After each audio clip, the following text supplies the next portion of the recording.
Dear student, उजाला academy में आपका स्वागत है। आज के इस वीडियो में हम बात करने वाले हैं सीटेट में पूछे जाने वाले कुछ इंपॉर्टेंट सीडीपी के क्वेश्चंस पर। जैसा कि आप सभी को पता है, सीटेट के लिए बहुत ही कम टाइम बचा हुआ है, तो उस टाइम को हमें यूज़ करना है और तैयारी में अच्छे से जुड़ जाना है।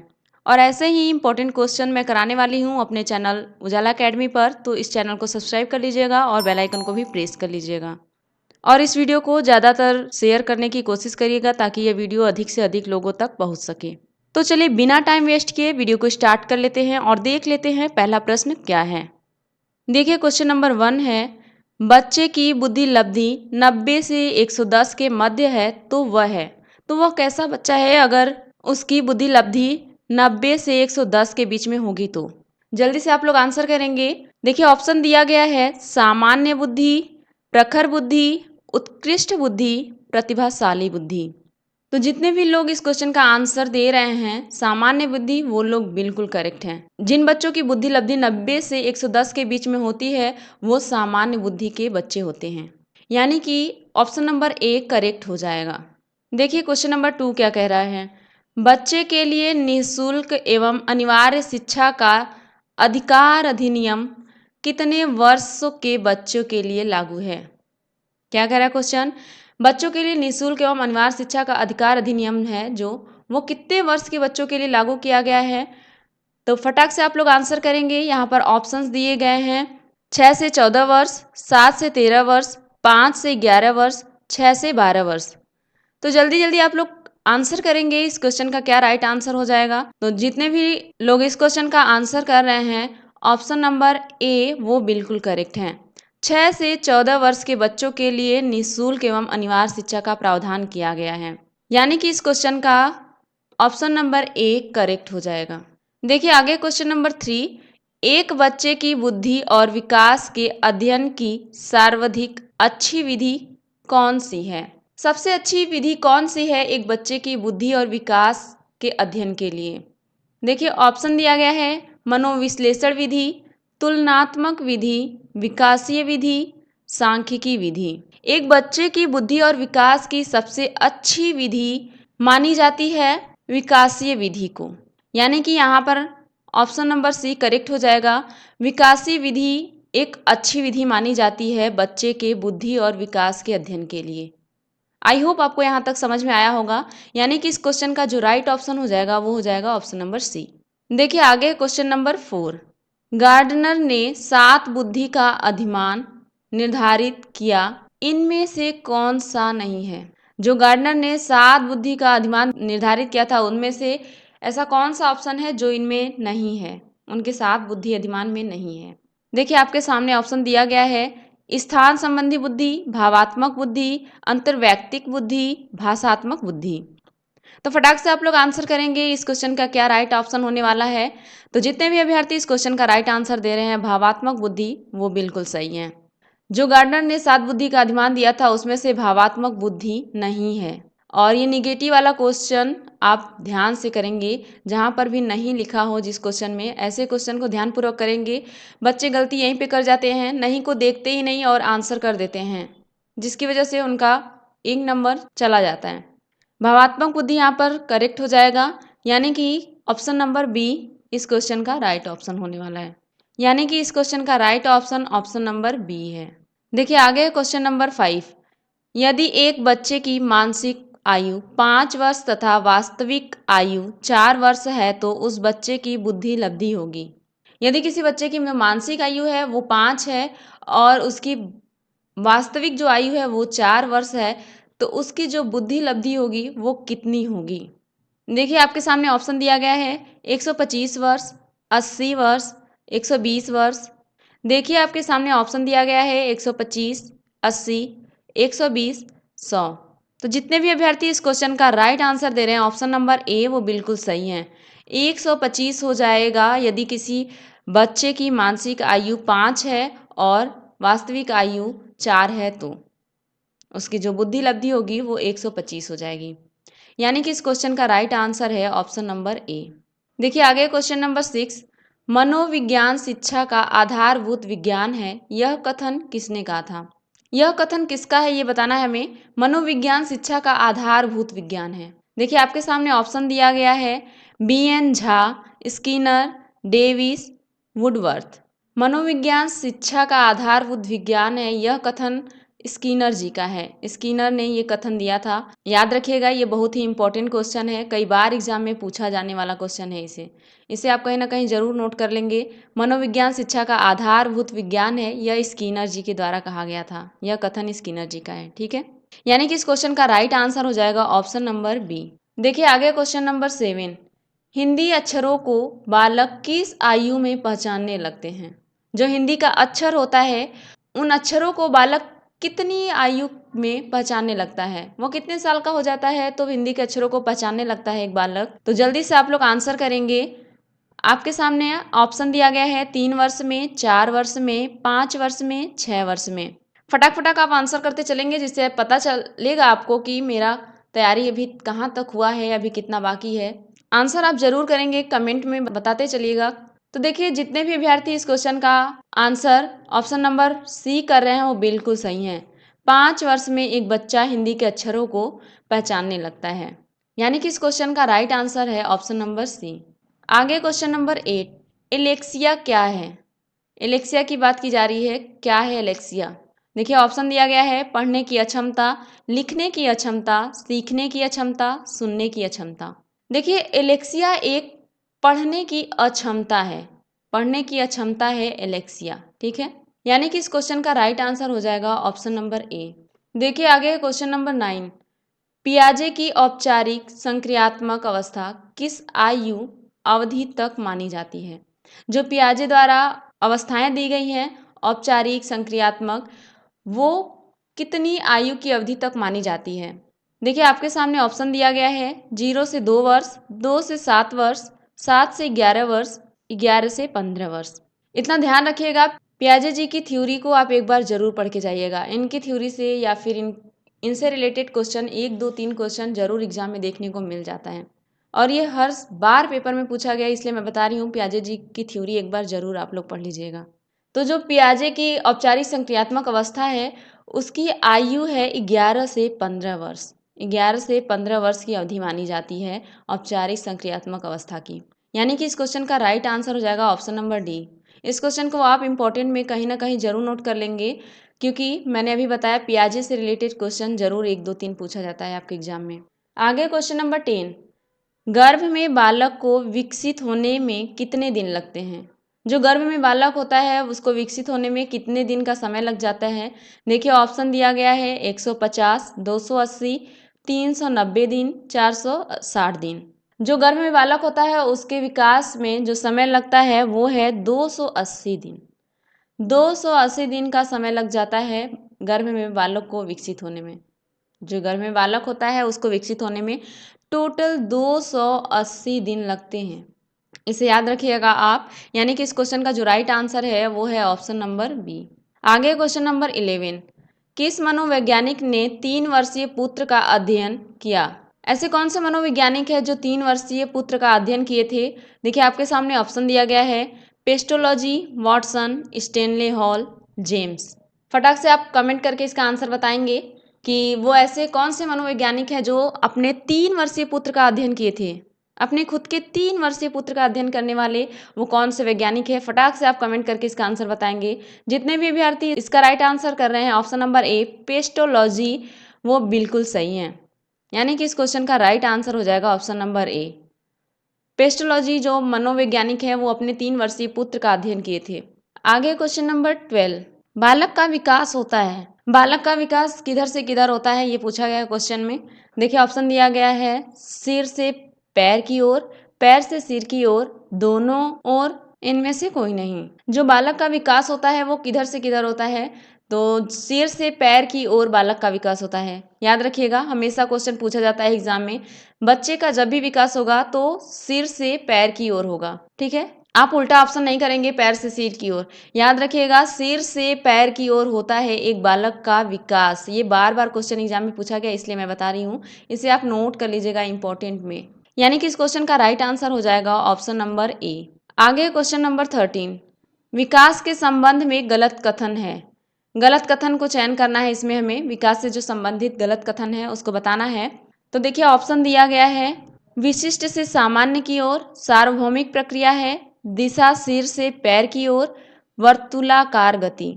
ऐसा कौन सा ऑप्शन है जो विकास के संबंध में गलत कथन है? जल्दी जल्दी आप इसका आंसर करेंगे, क्या करेक्ट आंसर होने वाला है, विकास के संबंध में कौन सा गलत कथन होने वाला है, जल्दी से आप आंसर करिए इसका। तो जितने भी अभ्यर्थी इस क्वेश्चन का राइट आंसर कर रहे हैं ऑप्शन नंबर ए वो बिल्कुल सही है। विशिष्ट से सामान्य की ओर ये कथन गलत है।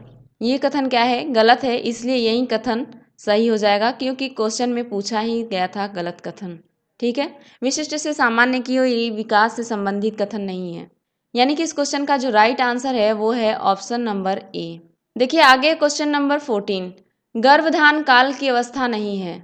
जो गर्भधान काल की अवस्था नहीं है वो पूछा गया है क्वेश्चन में। नहीं वाले क्वेश्चन को आप ध्यान से करिएगा एग्जाम में, क्योंकि बच्चे यहीं पर बहुत बार गलती कर जाते हैं और 1-2 नंबर से उनका सीटेट रह जाता है क्वालिफाइड होने से। देखिए यहाँ पर जो ऑप्शन दिए गए हैं वो हैं शैशवावस्था, डिम्ब, बीजकरण, भ्रूणावस्था। जो गर्भधान काल की अवस्था है उसमें से ये शामिल नहीं है। आप बताएंगे फटाक से कौन सा ऑप्शन शामिल नहीं है। तो जितने भी अभ्यर्थी इस क्वेश्चन का राइट आंसर कर रहे हैं ऑप्शन नंबर ए शैशवावस्था वो बिल्कुल सही है। यह एक अवस्था है, फर्स्ट स्टेज है बच्चों का शैशवावस्था, न कि गर्भकाल की अवस्था है ये। देखिए गर्भकाल में आ जाएगा डिम्ब, बीजकरण, भ्रूणावस्था, पर शैशवावस्था एक स्टेज है बच्चों का, ये गर्भधान वाले काल में नहीं आता है। इसको याद रखेंगे आप, यानी कि इस क्वेश्चन का राइट आंसर हो जाएगा ऑप्शन नंबर ए। देखिए आगे क्वेश्चन नंबर 15, मानव जीवन की मनोभौतिक एकता कहलाती है।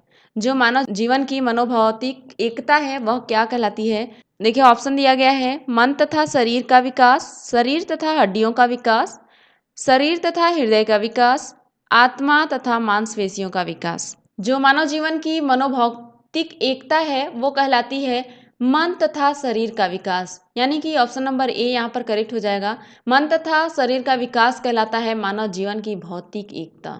जो मनोभौतिक एकता होती है वो मन तथा शरीर का विकास होता है मानव जीवन में। ठीक है, इसे आप याद रखिएगा और कहीं ना कहीं जरूर नोट करते चलेंगे इसे। यानी कि इस क्वेश्चन का जो राइट आंसर है वो है ऑप्शन नंबर ए। देखिए आगे क्वेश्चन नंबर 16, गर्भ में सर्वप्रथम निर्माण होता है। जो गर्भ में जब बच्चा रहता है तो सबसे पहले किस अंग का निर्माण होता है? देखिए ऑप्शन दिया गया है पैर, सिर, धड़, सभी का। फटाक से आप आंसर करेंगे कमेंट बॉक्स में। गर्भ में सर्वप्रथम किसका निर्माण होता है, किस अंग का निर्माण होता है? तो जितने भी अभ्यर्थी इस क्वेश्चन का राइट आंसर कर रहे हैं ऑप्शन नंबर बी वो बिल्कुल करेक्ट है। सिर का निर्माण होता है गर्भ में सबसे पहले। सबसे पहले निर्माण होता है सिर का, ये याद रखेंगे, ये कई बार एग्जाम में पूछा गया क्वेश्चन है तो इसे कहीं ना कहीं जरूर नोट कर लेंगे। यानी कि इस क्वेश्चन का राइट आंसर है ऑप्शन नंबर बी। आगे क्वेश्चन नंबर 17, जन्म के समय शिशु की कितनी हड्डियां होती हैं? जन्म के समय जब जन्म लेता है बच्चा तो उस शिशु की, उस बच्चे की कितनी हड्डियां होती हैं क्वेश्चन में पूछा गया है। देखिए ऑप्शन दिया गया है 206, 230, 270, 320। तो याद रखिएगा जब जन्म लेता है बच्चा तो उनके शरीर में जो हड्डियां पाई जाती हैं वो टोटल होती हैं 270। 270 हड्डियां पाई जाती है जब बच्चा जन्म लेता है उस टाइम। यानी कि इस क्वेश्चन का राइट आंसर हो जाएगा ऑप्शन नंबर सी। आगे क्वेश्चन नंबर 18, बालक अपनी माँ को पहचानना प्रारंभ कर देता है। किस माह में बालक अपनी माता को पहचानना प्रारंभ कर देता है? देखिए ऑप्शन दिया गया है 6 माह, 8 माह में, 9 माह, 3 माह में। तो जो एक बच्चा होता है वो अपनी मम्मी को पहचानना प्रारंभ कर देता है मात्र 3 माह में। कितने माह में? याद रखिएगा मात्र 3 माह में बच्चा अपने माता जी को पहचानना प्रारंभ कर देता है। यानी कि इस क्वेश्चन का राइट आंसर हो जाएगा ऑप्शन नंबर डी। आगे क्वेश्चन नंबर 19, बालक के जन्म के समय शिशु के मस्तिष्क का भार होता है। जब बालक का जन्म होता है उस समय शिशु के जो मस्तिष्क का भार होता है वो कितना होता है, क्वेश्चन में पूछा गया है। देखिए ऑप्शन दिया गया है 300 ग्राम, 350 ग्राम, 400 ग्राम, 450 ग्राम। फटाक से इसका आंसर करेंगे कि जब बालक जन्म लेता है उस समय उसके जो मस्तिष्क का भार होता है वो कितना होता है। तो याद रखिएगा जब बालक जन्म लेता है तो उस समय उसके मस्तिष्क का भार होता है 350 ग्राम। 350 ग्राम का होता है एक नवजात शिशु के मस्तिष्क का भार। इसे आप इंपॉर्टेंट में कहीं ना कहीं जरूर नोट कर लीजिएगा। 350 ग्राम का होता है जो शिशु जन्म लेता है उसका मस्तिष्क। ठीक है, यानी कि इस क्वेश्चन का राइट आंसर हो जाएगा ऑप्शन नंबर बी। आगे क्वेश्चन नंबर 20, कल्पना जगत में विचरण होता है। ऐसी कौन सी अवस्था है जिसमें बच्चे कल्पना करने लगते हैं, कल्पना की जगत हो जाती है, विचार करने लगते हैं, कल्पना ही कल्पना होती है, उनके मन में कल्पनाएं बहुत हो जाती हैं। ऐसी कौन सी वो अवस्था है, हमें बताना है। देखिए ऑप्शन दिया गया है शैशवावस्था, किशोरावस्था, बाल्यावस्था, शैशवावस्था व किशोरावस्था। फटाक से आप लोग आंसर करेंगे, देखें किसका किसका आंसर सही होता है। मैं इसलिए आंसर करने के लिए बोल रही हूँ ताकि आपको पता लगेगा कि मेरी तैयारी अभी कितनी बाकी है और कितनी हो चुकी है। इसलिए सभी लोग आंसर करते चलेंगे कमेंट बॉक्स में। तो जितने भी अभ्यर्थी इस क्वेश्चन का राइट आंसर दे रहे हैं ऑप्शन नंबर डी वो बिल्कुल करेक्ट है। कल्पना जगत में विचरण होता है शैशवावस्था और किशोरावस्था में। यह एक ऐसी अवस्था है जिसमें बच्चा कल्पनाएं बहुत करता है। ठीक है, यानी कि इस क्वेश्चन का राइट आंसर हो जाएगा ऑप्शन नंबर डी। देखिए आगे क्वेश्चन नंबर 21। बालक मुख्य रंगों की पहचान कर लेता है। किस वर्ष में बालक मुख्य रंगों की पहचान करने लग जाता है? ऑप्शन देखिए दिया गया है 5 वर्ष में, 2 वर्ष में, 3 वर्ष, 4 वर्ष में। जो बालक है वो मुख्य रंग जैसे कि काला, सफ़ेद, लाल, ये जो मुख्य कलर हैं उनको पहचानने लगता है 5 वर्ष की आयु में। यानी कि ऑप्शन नंबर ए यहाँ पर करेक्ट हो जाएगा। 5 वर्ष की आयु में एक बालक पहचानने लगता है मुख्य कलरों को। ठीक है, जो मुख्य कलर होते हैं उनको पहचान पाता है 5 वर्ष की उम्र में। यानी कि यहाँ पर जो करेक्ट ऑप्शन है वो है ऑप्शन नंबर ए। दोस्तों आई होप कि आपको समझ में आ रहा होगा। यदि वीडियो अच्छा लग रहा है तो वीडियो को ज़रूर से ज़रूर लाइक कर दीजिएगा और अपने दोस्तों के साथ भी साझा कर दीजिएगा, जिससे उनको भी मदद मिल सके सीटेट की अच्छी तैयारी में, उनकी भी तैयारी प्रॉपर हो सके। इसलिए उनके साथ भी ज़रूर शेयर करिएगा इस वीडियो को। और मैं ऐसे ही बैक टू बैक सीरीज़ लाने वाली हूँ इंपॉर्टेंट क्वेश्चंस की, तो इस चैनल को ज़रूर से ज़रूर सब्सक्राइब कर लीजिएगा और बेल आइकन को भी प्रेस कर लीजिएगा ताकि मेरा हर एक जो नोटिफिकेशन होगा वीडियो का वो आपको मिलता रहेगा, जिससे आपकी तैयारी और बेहतरीन तरीके से होती रहेगी। तो चलिए अब बात कर लेते हैं क्वेश्चन नंबर 22 की। देखिए क्वेश्चन नंबर 22 है, छोटे छोटे वाक्यों को बोलना तथा 3 पहियों की साइकिल चलाना यह कार्य किस अवस्था में होता है? एक बच्चा कब छोटे छोटे वाक्यों को बोलने लगता है और जो 3 पहिए वाली साइकिल आती है, जनरली आप लोगों ने देखा भी होगा जो छोटे बच्चे चलाते हैं 3 पहिए की साइकिल, वो किस अवस्था में चलाना प्रारंभ कर देता है? ऐसा क्वेश्चन में पूछा गया है। और देखिए आपके सामने ऑप्शन दिया गया है शैशवावस्था में, बाल्यावस्था में, किशोरावस्था में, प्रौढ़ावस्था में। जो छोटे छोटे वाक्य हैं मम्मी पापा ऐसा कुछ, वो बालक शैशवावस्था में बोलना प्रारंभ कर देता है। और जो 3 पहिए की साइकिल होती है उसको भी चलाना प्रारंभ कर देता है शैशवावस्था में ही। ठीक है, याद रखिएगा कि छोटे छोटे वाक्य बोलना और 3 पहिए की साइकिल चलाना यह कार्य बच्चा शैशवावस्था में ही प्रारंभ कर देता है। यानी कि इस क्वेश्चन का राइट आंसर हो जाएगा ऑप्शन नंबर ए। देखिए आगे क्वेश्चन नंबर 23। निम्न में से किस घटना की ओर बालक सर्वप्रथम आकर्षित होना प्रारंभ करता है? ऐसी कौन सी घटना है जिधर की बालक बहुत जल्दी सबसे पहले आकर्षित होना प्रारंभ कर देता है? देखिए ऑप्शन दिए गए हैं प्रकाश की तरफ, माँ, ध्वनि, भोजन। किसकी तरफ बालक सबसे पहले आकर्षित होना प्रारंभ कर देता है? जल्दी से आप कमेंट करके बताएंगे इसका आंसर। तो देखिए जो बालक है सबसे पहले आकर्षित होना प्रारंभ कर देता है प्रकाश की ओर। जिधर लाइट होगा उधर ही बालक जाना प्रारंभ कर देता है। याद रखिएगा एक बच्चा प्रकाश की तरफ बहुत ही जल्दी आकर्षित होना प्रारंभ कर देता है। ठीक है, यानी कि इस क्वेश्चन का राइट आंसर हो जाएगा ऑप्शन नंबर ए। देखिए आगे क्वेश्चन नंबर 24। बालक की जिज्ञासा को किया जाना चाहिए। बालक जो जिज्ञासु बालक देखे होंगे आप, बहुत सारे उनके मन में क्वेश्चंस रहते हैं, ये कैसे हुआ, वो कैसे हुआ। तो उनकी जो जिज्ञासाएं होती हैं बालक की, उनको आप क्या करेंगे? उन बालक की जिज्ञासाओं को आप क्या करने वाले हैं? उन बालक की जिज्ञासाओं को आप दमन कर देंगे या शांत कर देंगे, जिज्ञासा को उत्तेजित कर देंगे या सक्रिय कर देंगे? आप क्या करेंगे बालक की जिज्ञासाओं को? जल्दी से कमेंट करिएगा इसका आंसर। तो जितने भी विद्यार्थी इस क्वेश्चन का आंसर कर रहे हैं ऑप्शन नंबर बी वो बिल्कुल सही है। एक बालक की जिज्ञासा को शांत करना बहुत ही ज़रूरी होता है। अगर कोई बच्चा है वो पूछ रहा है कोई क्वेश्चन, तो उसके क्वेश्चन को एक्सप्लेन करिए, बताइए उसका आंसर, जिससे उसकी जो जिज्ञासा है वो शांत हो सके। आप ऐसा नहीं कि दमन कर देंगे या फिर और उत्तेजित कर देंगे, सक्रिय कर देंगे, ऐसा कुछ नहीं करने वाले आप उनको उनके क्वेश्चन का आंसर करेंगे जिससे उनकी जिज्ञासा शांत हो जाएगी। ठीक है, यानी कि इस क्वेश्चन का राइट आंसर हो जाएगा ऑप्शन नंबर बी। आगे क्वेश्चन नंबर 25। भारत में बाल विकास की शुरुआत कब हुई? भारत में बाल विकास की शुरुआत कब हुई थी? देखिए ऑप्शन दिया गया है 1930, 1887, 1879, 1590। भारत में जब बाल विकास की शुरुआत हुई थी तो वो हुई थी सन 1930 ईस्वी में। 1930 ईस्वी में याद कर ये रखेंगे आप ये कि जो भारत में बाल विकास की शुरुआत हुई थी वो हुई थी 1930 ईस्वी में। यानी कि इस क्वेश्चन का राइट आंसर हो जाएगा ऑप्शन नंबर ए। देखिए आगे क्वेश्चन नंबर 26।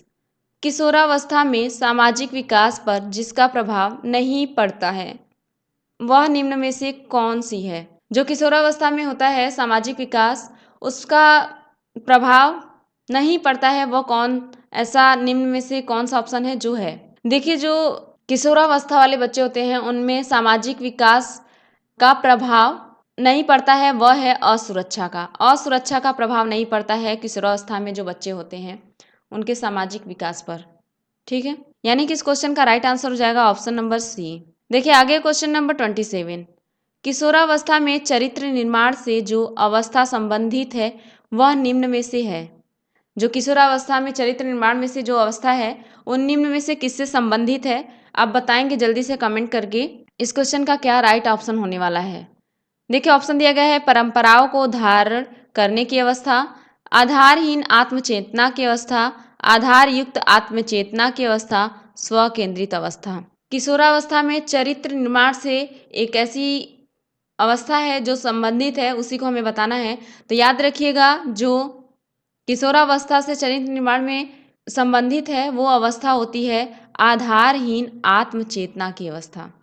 ये जो आधारहीन आत्मचेतना की अवस्था है ये संबंधित है किशोरावस्था में चरित्र निर्माण से। ठीक है, यानी कि ऑप्शन नंबर बी यहाँ पर करेक्ट हो जाएगा। देखिए आगे क्वेश्चन नंबर 28। विकास व्यक्ति में नवीन विशेषताएं और योग्यताएं प्रस्फुटित करता है, यह कथन किसका है। यह हमें कथन बताना है कि किस मनोवैज्ञानिक का है कि विकास व्यक्ति में नवीन विशेषताएं और योग्यताएं प्रस्फुटित करता है। जब व्यक्ति का विकास होगा तो उसमें नई नई विशेषताएं और योग्यताएं प्रस्फुटित होंगी। ये ऐसा कथन कहने वाले कौन से मनोवैज्ञानिक थे। देखिए ऑप्शन यहाँ पर आपके सामने दिया गया है, Hurlock, James Drever, McDougall, Munro. फटाक से आप कमेंट बॉक्स में आंसर करके हमें बताएंगे इस क्वेश्चन का राइट आंसर क्या होने वाला है। तो याद रखिएगा विकास व्यक्ति में नवीन विशेषताएं और योग्यताएं प्रस्फुटित करता है, यह कथन कहे थे हॉरलॉक जी। हॉरलॉक जी कहे थे इस कथन को, याद रखेंगे और इम्पोर्टेंट में कहीं ना कहीं जरूर नोट कर लेंगे क्योंकि एग्जाम में कई बार क्वेश्चन पूछा गया है। ये रिपीटेड क्वेश्चन है, जितना मैं रिपीटेड क्वेश्चन बताती चल रही हूँ उसको आप नोट करिएगा क्योंकि सीटेट में जनरली प्रीवियस ईयर के ही क्वेश्चन पूछे जाते हैं। कई बार क्वेश्चन रिपीट किया जाता है सीटेट के पेपर में, इसलिए जितना भी इंपॉर्टेंट मैं बताई हूँ उसे जरूर आप एक बार ध्यान से देख लेंगे या फिर कहीं ना कहीं नोट कर लेंगे। जब व्यक्ति का विकास होगा तो उसमें नवीन विशेषताएं, नई नई विशेषताएं और योग्यताएं जागती हैं, ये कथन कहे थे हरलाक जी, इसे आप याद रखेंगे। यानी कि इस क्वेश्चन का जो राइट आंसर है वो है वो ऑप्शन नंबर ए। देखिए आगे क्वेश्चन नंबर 29। किशोरावस्था एक नया जन्म है, इसमें उच्चतर और श्रेष्ठतर मानव विशेषताओं का जन्म होता है, कथन किसका है। ये कथन किसका है। कथन वाले क्वेश्चन एक दो आपको एग्जाम में एकदम फिक्स है कि आएगा ही आएगा, तो ये कथन वाले क्वेश्चन को आप ध्यान से देखिएगा क्योंकि मैंने भी बताया एग्जाम में आना ही आना है। और अगर आपका सीटेट एक दो नंबर से रह जाता है, बार बार रह जा रहा है, तो इस सब पॉइंट को आप ध्यान रखिएगा क्या क्या क्वेश्चन पूछा जाता है कैसे। ठीक है, तो फटाक से आप आंसर करेंगे किशोरावस्था एक नया जन्म है, इसमें उच्चतर और श्रेष्ठतर मानव विशेषताओं का जन्म होता है, यह कथन कौन कहा था। देखिए आपके सामने ऑप्शन दिया गया है, John and Simpson, Gesell, Stanley Hall, पियाजे। तो याद रखिएगा इस कथन को कहने वाले मनोवैज्ञानिक थे स्टेनले हॉल जी। स्टेनले हॉल ने कहा था किशोरावस्था एक नया जन्म है, इसमें उच्चतर और श्रेष्ठतर मानव विशेषताओं का जन्म होता है। ठीक है, इसे आप याद रखिएगा और इम्पोर्टेंट में नोट कर लीजिएगा। यानी कि इस क्वेश्चन का राइट आंसर है ऑप्शन नंबर सी। देखिए ये लास्ट प्रश्न है क्वेश्चन नंबर 30। किशोरावस्था आदर्शों की अवस्था है, सिद्धांतों के निर्माण की अवस्था है, साथ ही जीवन का सामान्य समायोजन है, यह परिभाषा देने वाले हैं। यह परिभाषा कौन दिया था बताइएगा फटाक से कमेंट करके। किशोरावस्था जो आदर्शों की अवस्था है, सिद्धांत के निर्माण की अवस्था है, साथ ही जीवन का सामान्य समायोजन है, यह परिभाषा किसके द्वारा दिया गया है। देखिए ऑप्शन दिया गया है, हैंडो रिपोर्ट, पियाजे, फ्रेडरिक ट्रैक्सी, E.L. पील। तो जल्दी से जल्दी इसका आंसर करेंगे आप कि किशोरावस्था आदर्शों की अवस्था है, सिद्धांतों के निर्माण की अवस्था है, साथ ही जीवन का सामान्य समायोजन है, यह परिभाषा किसने दिया था। तो याद रखिएगा यह परिभाषा देने वाले व्यक्ति हैं जीन पियाजे जी। जीन पियाजे ने यह परिभाषा दिया था। याद रखिएगा, ऐसे ही क्वेश्चन आपके एग्जाम में देखने को मिलेंगे, ठीक है। और ये सारे जो मैं क्वेश्चन बताती चल रही हूँ, यही सारे क्वेश्चन रिपीट होते हैं एग्जाम में। बार बार मैं बता रही हूँ, सीटेट का जो पेपर होता है उसमें क्वेश्चन रिपीट होते हैं। तो याद रखिएगा, जीन पियाजे जी ने परिभाषा दिया था कि किशोरावस्था आदर्शों की अवस्था है, सिद्धांत के निर्माण की अवस्था है, साथ ही जीवन का सामान्य समायोजन है। ठीक है, यानी कि इस क्वेश्चन का जो राइट आंसर है वो है ऑप्शन नंबर बी। दोस्तों, आई होप आपको ये वीडियो अच्छा लगा होगा। यदि ये वीडियो अच्छा लगा है तो अपने दोस्तों के साथ जरूर से जरूर शेयर कर दें और वीडियो को लाइक भी कर दें। और यदि चैनल पर नए हैं तो चैनल को सब्सक्राइब कर लें और बेल आइकन को भी प्रेस कर लें, ताकि मेरा हर एक वीडियो आप तक पहुंचता रहे। ऐसे ही इंपॉर्टेंट क्वेश्चन को मैं लेकर आने वाली हूँ, तो जितने भी लोग नए हैं चैनल पर वो जरूर से जरूर सब्सक्राइब कर लीजिएगा। तो चलिए मिलते हैं नेक्स्ट वीडियो में, तब तक के लिए टाटा बाय बाय।